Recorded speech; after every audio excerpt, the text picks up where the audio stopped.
श्री स्वामी समर्थ सगळ्यांना. मुलांची सकाळची शाळा असली की धावपळ खूप होते, त्यात ही जीवघेणी थंडी. पण काय करणार, लवकर उठून डबा तर करायलाच लागतो.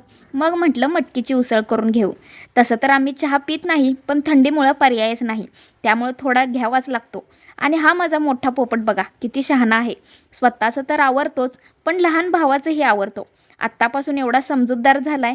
आणि ऋदूला पायाला भाजलंय म्हणून हे त्याला औषध लावत होते. कापसाने लावलं तर कापूस त्यात अडकत होता, म्हणून बोटाने लावल्याशिवाय पर्यायच नव्हता. पटपट भाकरी करून मुलांना शाळेला पाठवलं. आणि आज पूजेची जबाबदारी आमच्या आहोनी उचलली होती. धुणं भांडी आवरलं की मला लागते पहिली भूक. सकाळी खाल्लेलं तुम्हाला दिवसभर ऊर्जा देतं. यांना खावा म्हटलं तर हे व्हिडिओची स्क्रिप्ट लिहिण्यात बिझी. मग जावा म्हटलं राहू दे, पण मन ऐकते होय. त्यांना आणून दिला खायला केक. शेवटी आहोंची काळजी तर केलीच पाहिजे. कामात अगदी तहान भूक विसरूनच जातात. त्यांच्या एका मोटिवेशनल व्हिडिओची स्क्रिप्ट काढायला त्यांना 1.5 ते 2 तास लागतात. आणि आमच्या श्लोकला असं दूध केळ खायची सवय आहे. आता असं खातो आणि जेवताना नाटकी करतो. दुपारी शाळेतून आल्यावर आमची अशी पंगत बसते. त्यात ताईने आज केलं होतं थालीपीठ म्हणजे धपाटा. मग त्यांच्या जोडीला खायला जरा कोशिंबीर करावी म्हटलं. जेवणात काहीतरी तोंडी लावायला असलं तर 4 घास जास्त जातात.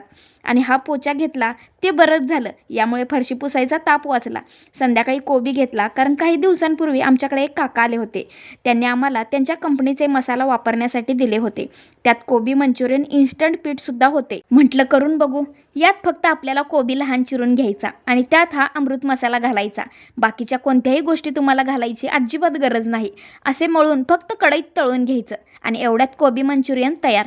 मला गिरवी आवडत नाही, म्हणून आम्ही असे सॉस बरोबरच खाल्ले, कारण असेही खूप छान लागतात. आणि संध्याकाळी अचानक ही एवढी सारी मंडळी आम्हाला भेटायला आली होती. सगळ्यांनी आमच्या व्हिडिओचं खूप कौतुक केलं.